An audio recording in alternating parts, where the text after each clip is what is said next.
Anne Lebreton, the Deputy Mayor of the 4th District, where Notre Dame is located. Thank you so much for joining me. I'm so sorry for this tragedy. I know you were here last night, you were up early this morning. What did we learn this morning? What is the latest? Well, the latest is that it's going to, we were kind of happy in a way because last night we thought the two towers might collapse. And until midnight, we had no assurance that they weren't going to collapse. And there was a danger also for the buildings next to it. And so, as you can see, the two towers have managed to survive, and they're standing up. And if you look at Notre Dame from, the facing part, it looks quite similar to what it looked before. And it's quite eerie and surprising because on the other side, it looks completely destroyed. And, there's one side that's almost the same. When will it be reopened? Like, what's the latest So stock of the situation? First, we're going to have to assess the damage, and there is that hasn't, of course, begun yet. We've managed to salvage a lot of the relics, and there was the thorn crown that was taken out in time. I heard the organ was saved. Yeah, so I think most things were saved. There's two relics that were in the spire that went with the spire. And I came with wearing this purple today because I'm thinking of all the Catholics in the world. This is a Holy Week, and this is the color. Right, so you had many tourists of there Lent. this week. Yes, we had a lot of tourists. And so it's, it happened in a very special time for Catholics in the world. And I think that also, it's a very special place for Parisians, but it's also a very special place for all the French people and for everywhere in the world. We've seen a lot of global support. I know there's now this donation office set up. Francois Pinault and his family is donating. Bernard Arnault is giving $200 million. Are you expecting more donations to come in order to rebuild?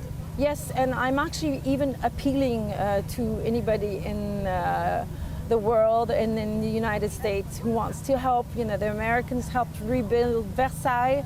Maybe you can come in and help us save this piece of historical landmark for the whole of humanities, and we will be forever indebted. What companies were working on the refurbishments, and have you been in touch with them? No, I haven't, and we have no indication of what started the fire for the moment. It's way too early, and also most of the proofs of what happened have disappeared in the flames. So it might take a long time to find out. We might never find out. It's way too early to tell. And the refurbishment companies, is it one specific one, or is it a few that are working in it? Or you're not sure about the? I'm not sure at all. I really can't tell you now. I wanted to ask you about President Macron. He was supposed to speak last night, and of course that speech was canceled. And that was supposed to be about, it's a sensitive time in Paris with the Yellow Vest protests since the end of last year. Is this an opportunity for him to unite the country that's been divided? I don't think anybody in politics wants to use this as an opportunity for anything. It's a real moment of grieving for all of us. It's not a political moment, and it's not a moment to be used politically. President Macron was supposed to do this really groundbreaking speech, and I think a lot of the papers had already received the speech and were in position to print it this morning, and I think they didn't do it. So we're holding back. This is not the time for that kind of thing.